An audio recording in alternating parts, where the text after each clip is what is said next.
Where's Minecraft? This series sucks. Where's Minecraft? I want Minecraft. Why aren't you recording Minecraft?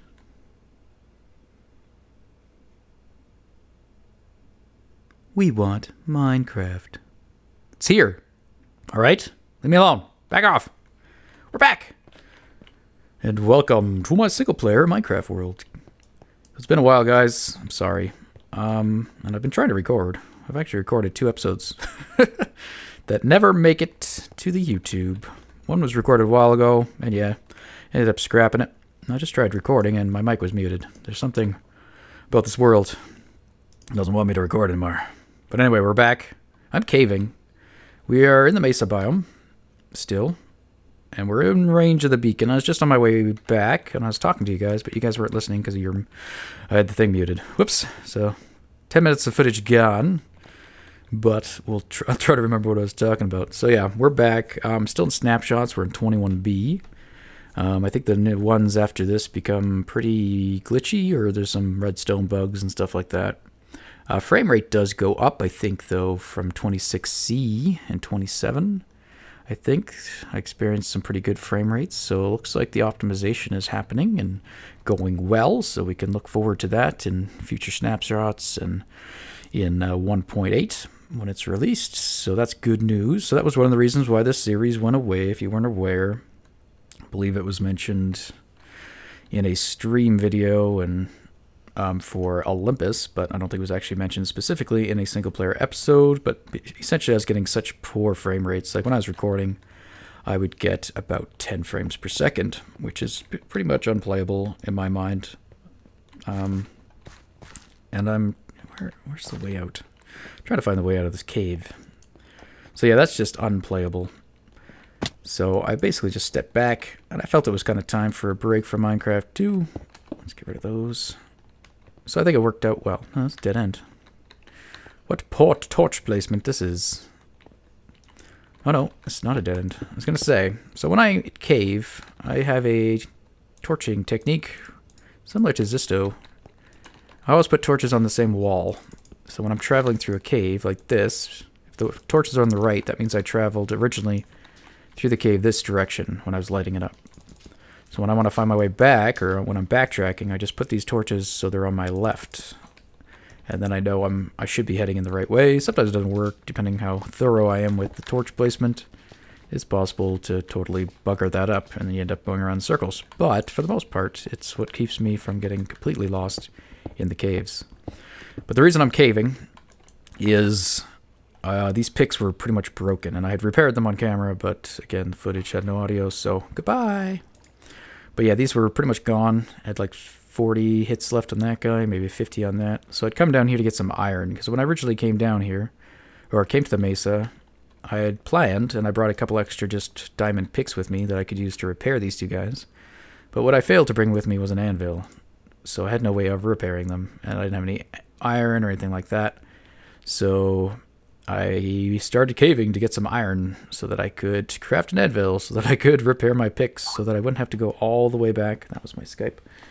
I won't have to go back all the way back to my village just to repair the picks, because we are currently very far away from my village, which is why we're loading up a whole bunch of mules full of clay, so they don't have to come back here again. So everything's still on track, guys. I still have plans for the world. I still want to finish this world, so the series is not over. It's just kind of on a hiatus. I think I need a little break as well, as I was saying. So it worked out well, and I've been playing some other games, which are fun. And I actually have less time to record these days. Some of you know I have some health problems, and those health problems are actually getting better, which is good news. But what that means is, because I'm getting better, is I'm spending more time doing other things that I need to do to get better. So that kind of takes away my time from recording. So I used to play Minecraft almost daily. Now well, I've gone weeks without playing it, but now it's kind of just down to the weekends once a day or something like that. And that does, oh, I just started like randomly walking around, guys, so now I have no idea where we are. Let's try to find some torches. I went after some iron right here. Okay. Is that the way out? Well, it has a torch there. It could be. Oh yeah, I remember going that way. Okay, so this is right, at least from when I logged in. So I've been caving for like weeks on end. Actually, like recording an episode like a few weeks ago or a couple weeks ago, I think, where we did some caving. I ended up just scrapping it because I was rambling like I'm rambling right now, so I might as well have uploaded it, but I didn't upload it, so here we are. There we go. Let's see. Torches on the right. No, we want torches on the left. We're going in circles, guys. This way? What about up? Could it be up? This is a ravine. We might just have to dig up to the surface. Probably the easiest way. But we can get to the top of the ravine too. And we're no longer in range of the beacon. See, this is where it's getting a bit messy with the whole torches, because there's just such a large open area. Like, it's hard to get a bearing on which wall I should follow. There's so many walls. I remember going there. Okay, let's go up there. Yeah, I think I'm just going to head up, because what level are we at? We are at 38. So yeah, today we're just going to record, or I'm just going to record with you guys. Let's just dig. Be nice if I did find the beacon, because we could just zip through with my efficiency 5 pick. At least this guy is. The one we're holding is not. But yeah, we're just going to talk with you guys for half an hour. It's just going to be me getting back into this series, hopefully. Don't expect constant uploads just yet. But once we get into some more stable snapshots and whatnot, I will hopefully be back in action. And I will try to record some still. So I have plans to get back on Olympus as well. And what have you. So yeah, not over. No assumptions, guys. If I don't say it's over, it's not over. But I will tell you if we're done. Okay. But yeah, there's been suggestions like starting a new world, which I thought I could address. And I've gotten this. It's a common thing, I think. People want to see it kind of start over, and I can understand that. Makes sense. I'm not keen on starting a new world. I'll just throw that out there. It's not something I'm really interested in doing. I think, in my mind anyway, the misconception, like, for the viewer, seeing someone start a new world is exciting because you get to see them do all the things at the beginning or make new farms and all that. It sounds really exciting. For the person recording, however, it's a lot of time. Like, a lot of the prep work that goes into making the videos is all off camera. So by starting a new world, there's going to be a lot of stuff you're going to have to do off camera to get prepared. So the time it takes you to create content or record episodes we must be like going into the world like straight up. I do want to collect the clay though, because that's kind of why we're here. Although not specifically the colored. There we go. So yeah, so I think it's kind of like people are excited to see you start a new world, but maybe don't really realize what it takes or what the cost would be. Like, I put so much time into this world, to the wither farm and stuff like that, just to throw that away to start again. Like, I'd never be able to pull that wither skeleton farm off again to that magnitude. That's like months and months of work. So to start a new world and expect to do that again or something similar is just not realistic, I guess. And I've done, like, when I first started... Oh, there's our beacon. When I first started, this world was already created. So you guys have never seen me start a single-player world, I guess, from scratch. Is this... What is this? Well, that's interesting. Like, that's... Looks like 2 different generations. We should dig this chunk out. Yeah, that's messed up. But it matches over here. Weird. Just a sheer cliff. But yeah.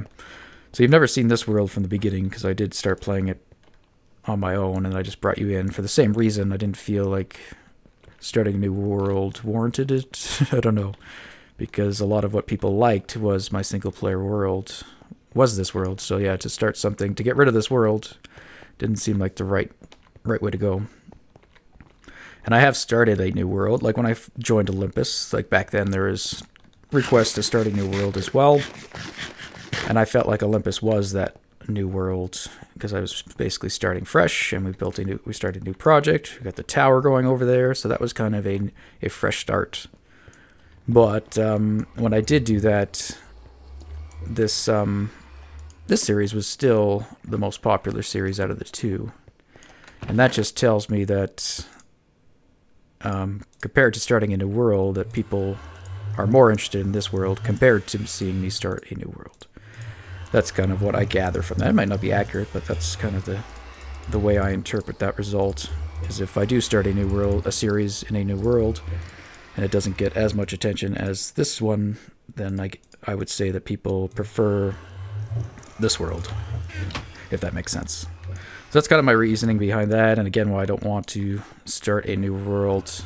I like having all the old stuff in the world, being able to travel around, see all this stuff, even though it does make my world kind of bogged down because we've gone through so many snapshots, and they can be kind of buggy and all that. And someone has mentioned, I think it was Robotuba, there's like a region fixer, which I did want to try on my world. The only thing is I can't really try it while we're in snapshots, I don't think.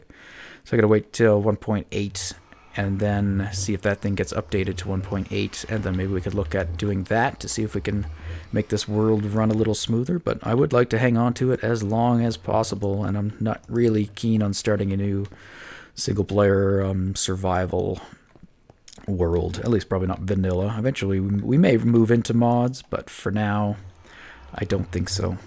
I prefer the vanillas. There are some mods out there that do interest me and stuff like that, but no plans just yet to start a series. Okay, so we got our mules. Whoops, that's not really what I wanted to do. How do I look inside you? Sounded wrong. Okay, you're full of clay, and you are full of clay. You are full of clay. You are not. How about you? You are not. Okay, so that's where I was left off. Please don't suffocate. You suffocating or just snorting? I think you're just snorting. So we got 2.5 filled there and 1 there. So we got another 2.5 to go. And then we're going to travel back. What else do I got in here? Ores. Okay. And I guess mining back out here wasn't really a good idea. Now I have to haul back those minerals instead of more clay. Alright, so let's see. So it's been a while since I've been at here. I can show you what I've been mining out. Let's see. Those are just the random colors. Nope, there's some regular hardened. Okay, but that's all my hardened. I must have just kind of broke my pick. Or just about ran out of pick. So we had to go caving to get some more. And I think I just went straight down to find that cave. Let me back up. I went too far. So here's where I've been excavating so far. This is what I've done. And this is where I was getting like 10 frames per second. So now we're getting about 50 frames per second. So yeah, I have a new computer, which is why I can run these snapshots now, and I couldn't before. Doesn't mean they're optimized, and my frame rate goes all over the place. I can still drop down to like 15 frames per second, but then I can go right up to like 100 and something frames per second. It's very all over the place, and I think it's just, yeah, the optimization isn't in yet, but they are working on it, and it looks like it's coming. It's just not quite here yet. So what else did I talk about before that I could talk about now?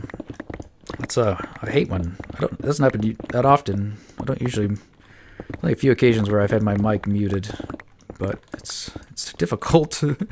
That's why it's hard, I find, to do like multiple takes of something sometimes, because it's, at least for myself, I can't recall what I've said in which take. So it's like you start talking and you're like, okay, now what have I said this time around, and what haven't I?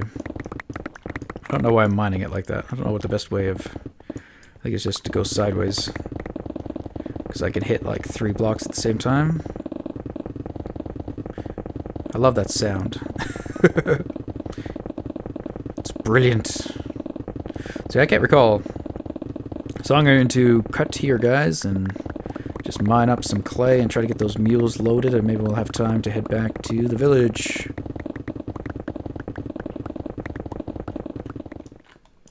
Alright, we're still here, guys. One thing we could talk about. Okay, first of all, I know I don't need like a silk touch and efficiency 5 pick to collect clay, but since repairing picks are so easy, I'm trying to... So I used to carry like 3 picks around, so condensing it down to 3, and I just want to have a efficiency 5 silk touch and efficiency 5 fortune with me, and then I can mine anything and everything, pretty much. But one thing I want to talk about, so recording and the series in Minecraft in general, like I'm not sick of Minecraft, but I have gotten a little bit bored of it, which is why the whole like starting a new world thing comes into play, because that's a way to kind of reinvigorate your passion. But I don't know, I feel like starting new worlds is kind of a quick fix typically. Like if that's the only thing that's going to make you want to play Minecraft again, that chances are you're going to get bored of it again pretty quick. So I think like a key of Minecraft and staying inspired and stuff like that is you have to inspire yourself. You can't rely on external stimuli to inspire you all the time, or you are eventually going to get bored. These don't seem to be in the right grid anymore. I was trying to create a torch grid, but some of these don't seem to be right. Yeah, like this one isn't right. Maybe you're supposed to be there. What's going on, guys? And you're supposed to be there? Well, that ain't right. Maybe you're supposed to be there. My torch grid's all off anyway. But, yes, I was saying something. Ooh, let's do the ceiling. Yeah. Let's get 2 layers of the ceiling. Wait. We're going to fill up pretty quick. That's okay. That's alright. But yeah, I used to play Minecraft almost like daily, which is why like making content was quite easy. So even if I didn't record daily, I could still usually make progress on projects for an episode, and then I could get decent progression per episode. Because sometimes I think it's important to have some progress. I mean, it's okay to do these kind of episodes where you don't get anything done and you just kind of talk. I think those are okay from time to time, but I don't think it's something I could do all the time, or the series would probably get pretty boring. Maybe it already is. Ooh. So yeah. But now I mean, lately I've been playing Minecraft at all, but even when I was, it's kind of down to like once a week.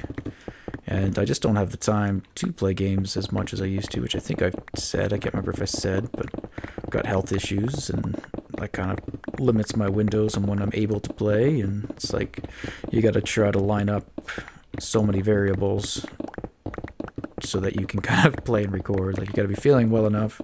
It's got to be the right time of day. It's also got to make sure I got nothing else that I need to do. So just because I'm feeling well doesn't mean I can sit down and record. I might have some personal stuff I got to get going, and that takes priority. I might have to walk the dogs, and that takes priority.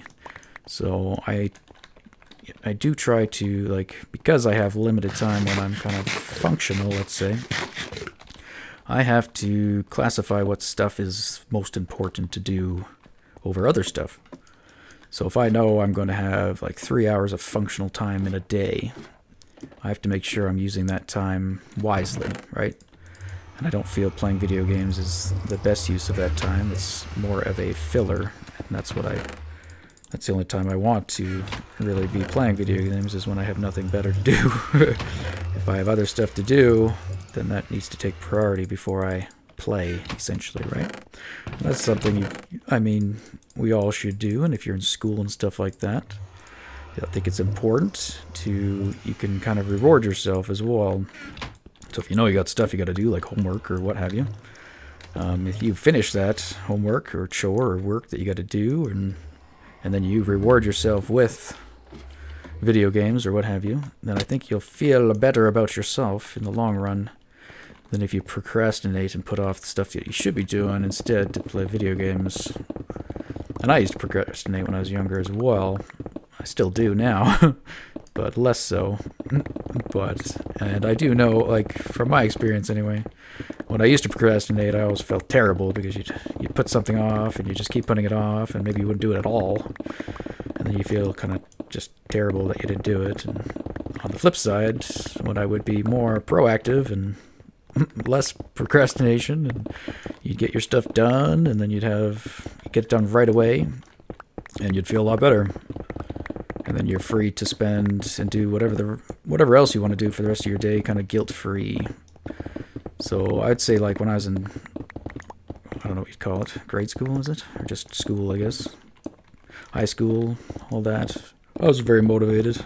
Didn't really know what I wanted to do, and didn't really care, I guess, or I didn't really care enough to care. I don't know.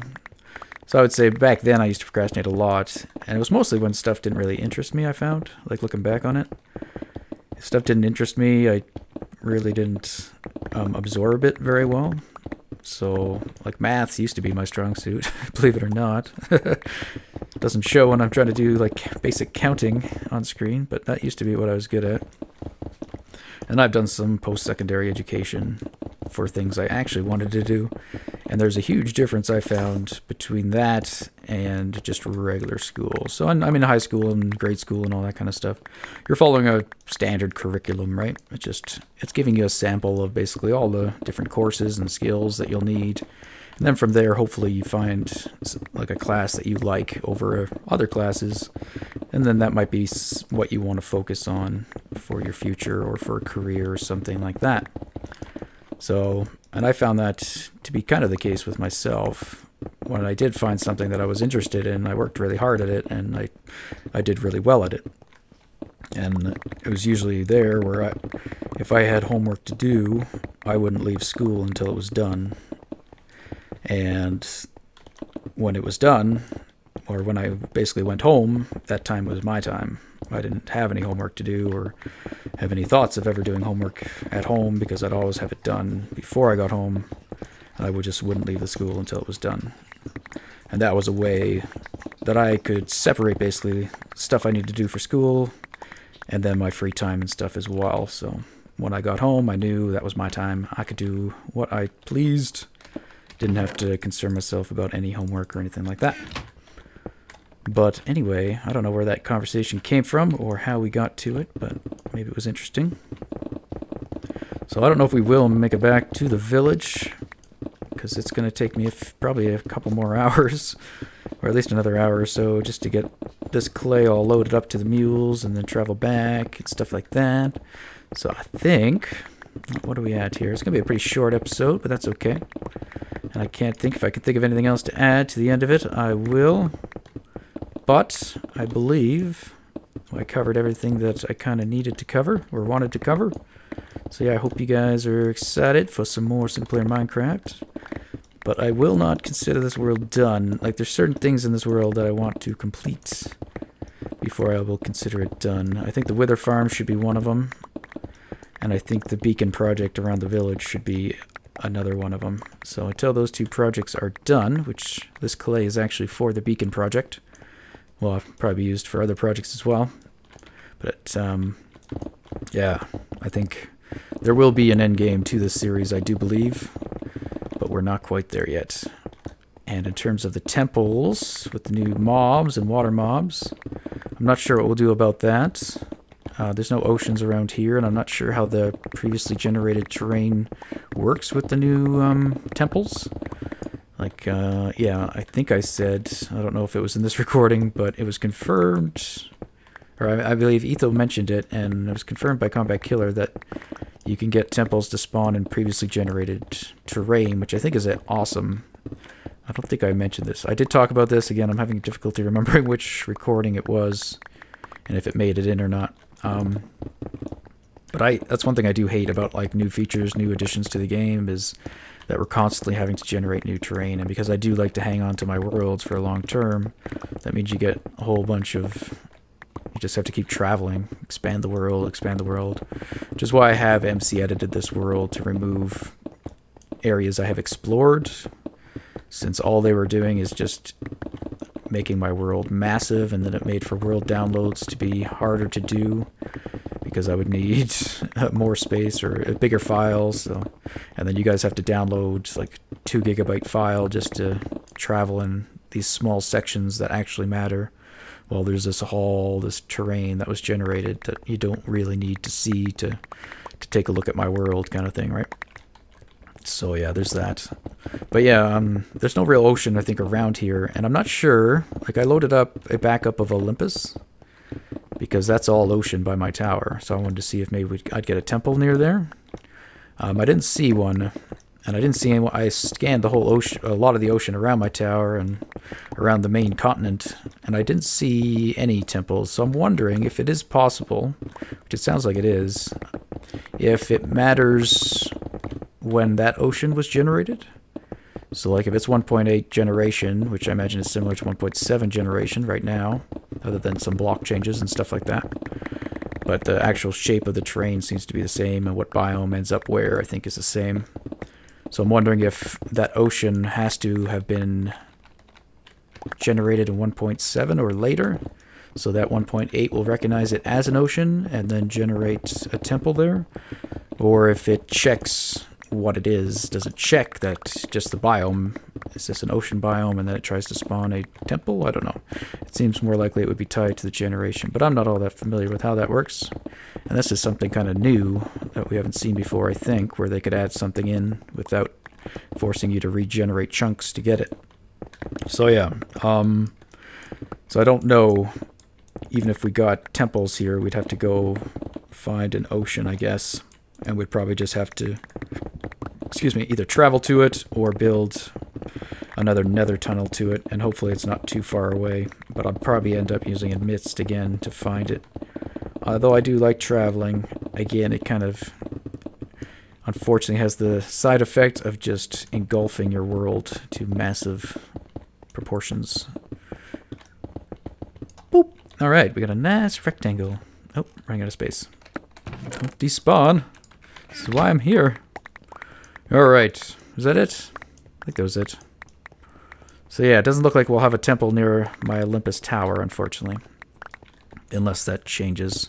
The other thing that I'm preventing me from updating to newer snapshots now, there's the witch hut's broken, I think. I think that's since 25. Snapshot 14W25. There's some redstone bugs, I believe also in 25 and up. And yeah. So this is, I think, the end of the beacon range, in case you're wondering what this tunnel is. Yeah. There we go. Wow. We got a nice big open area and a lot of clay. Is that enough to fill up some mules? Might be, with what we have up top as well. So that is what I will do. Oh, I can't speak. That is what I will do. I guess last thing I will say is, yeah, because I haven't been recording Minecraft, I have been recording other series, which have been fun. So one of the main series that I've got on my channel right now is kind of Space Engineers with Jars Crafted. We record that. We release 2 episodes a week, usually on Thursday and Sunday. However, this week we didn't manage to get together to record those, so there won't be any this week, but should be up and running again in the following week.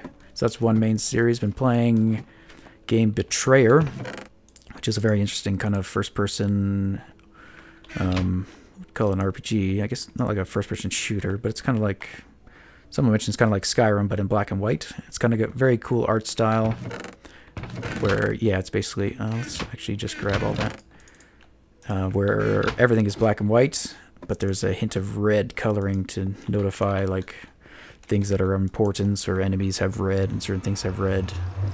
And it's kind of like a mystery. You're in this world, and you don't know what's going on, why there's no color, where you are, what's going on. So it's kind of like a mystery, and you go around and trying to figure it out. Load you up. So yeah, that's pretty fun.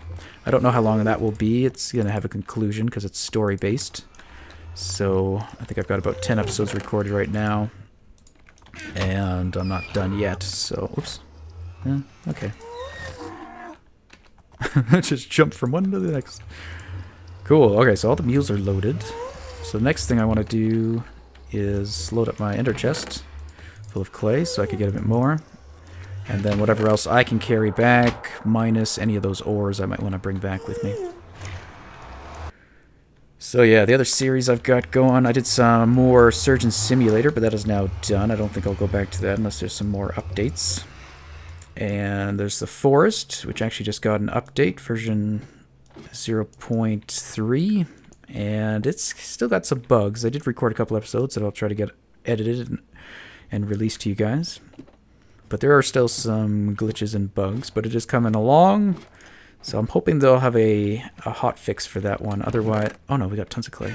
Otherwise, we have to wait 3 weeks for the next update, which is terrible. So yeah, hopefully there'll be a hot fix for some of the little stuff that needs to be rectified. Okay, so I think I'm done harvesting clay. I can get rid of torches, so I'm basically going to probably condense that into blocks, and then maybe the ores, and then that's about it. And we'll leave the rest of this here. Coal and stuff, not really important. I think we have lots of coal. We can leave the anvil here for future use. And yeah, so I'll probably free up 1, 2... Yeah, maybe I'll leave some iron here as well. Anyway, that'll be it for today, guys. So hopefully I can get back to the village and we can start up our tunnel project. I think is going to be the next thing, which is what a lot of this clay is for. Hopefully I have enough ink. Anyway. Alright, guys, take it easy. We'll see you next time. Bye-bye.